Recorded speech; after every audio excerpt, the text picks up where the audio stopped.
beneath the quiet of Mesa Creek. Clara Whitlow arrives in Mesa Creek, dressed in black, her spine straight, despite the weight of fresh grief.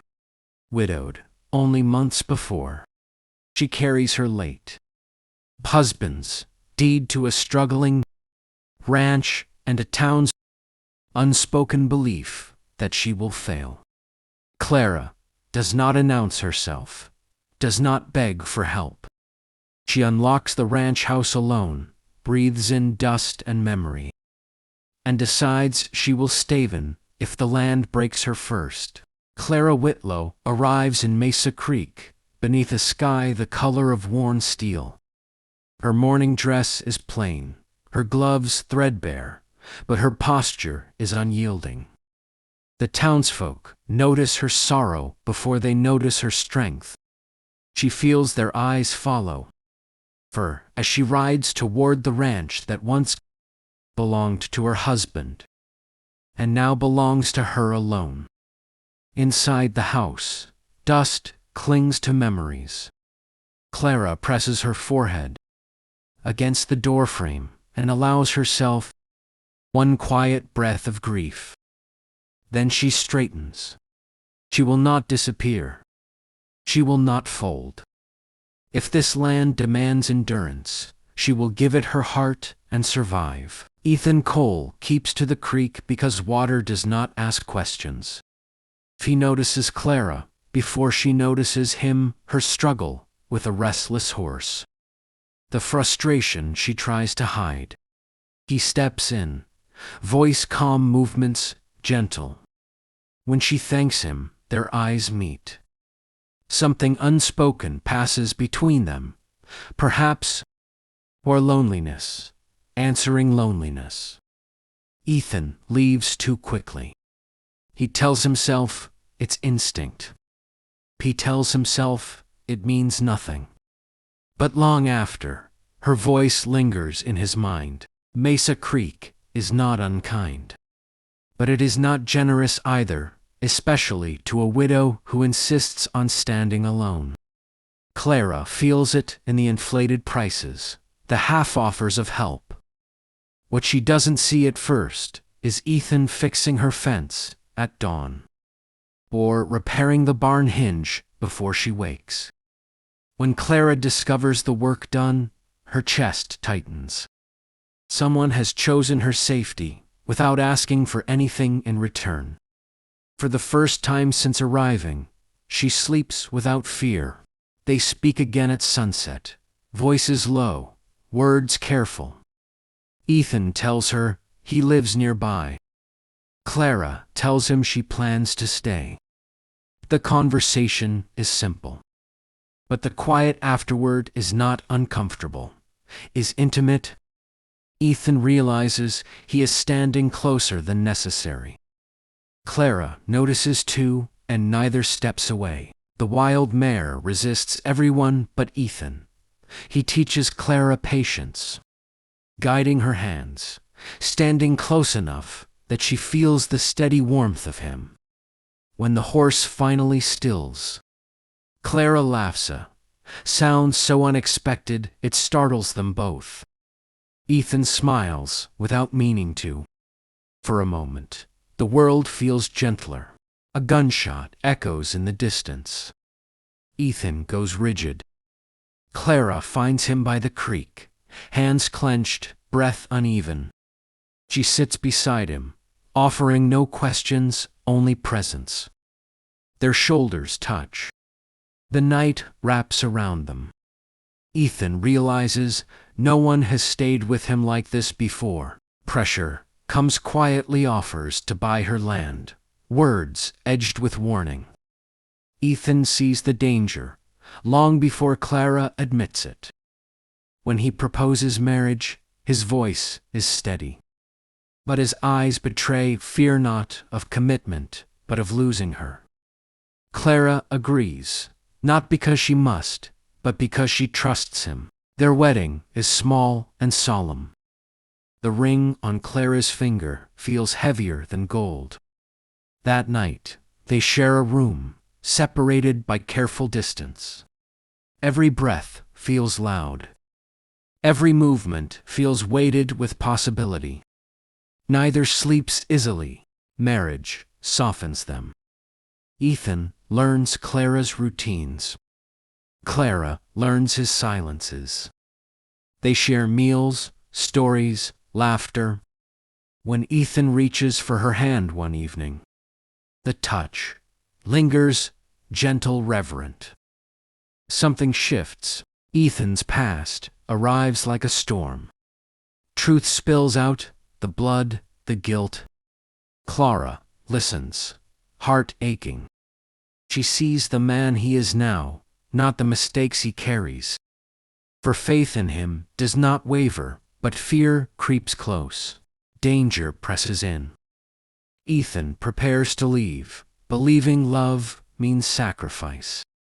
Clara stops him, tears shining, but voice steady. She tells him she chooses him not, the safety he offers, but the man he is. It is the first time Ethan believes he deserves to be chosen. The town watches as they stand unbroken. Ethan no longer hides.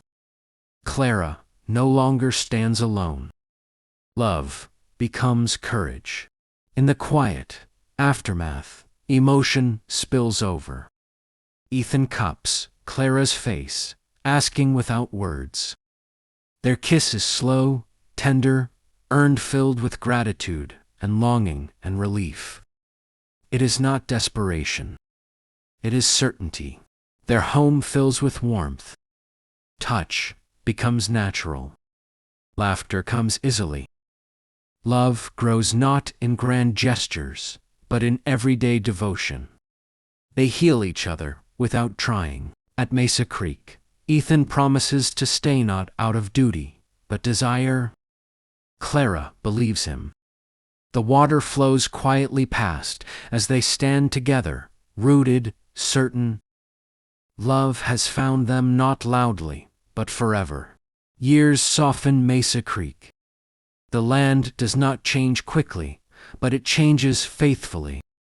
Seasons pass over the ranch in familiar rhythms, spring grass bending under new foals. Summers humming with cicadas. Autumns carrying the scent of apples and dust. Winters settling like a held breath. Through it all, Clara and Ethan remain.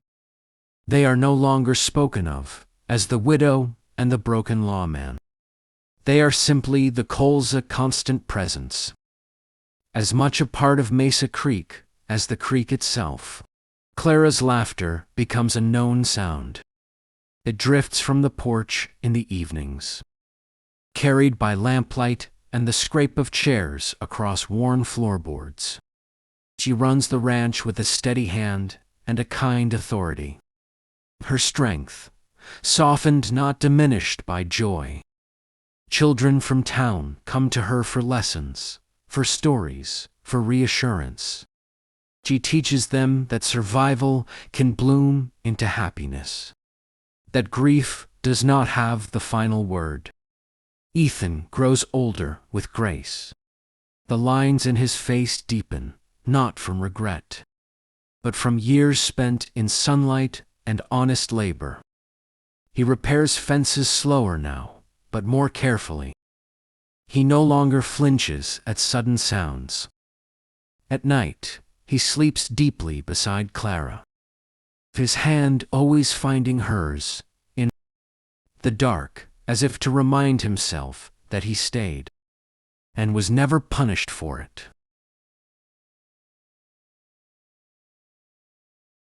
They argue gently. They forgive quickly.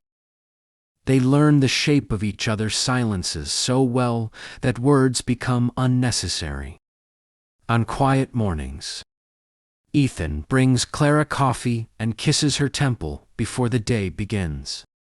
On long evenings, she rests her head against his shoulder while the world settles around them. The creek remains their place.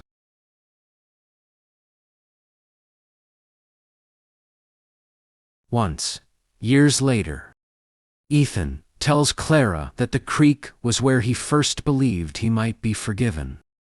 Clara tells him it was where she first believed she might be happy again. They stand together, fingers entwined, listening to the water move past, carrying nothing away.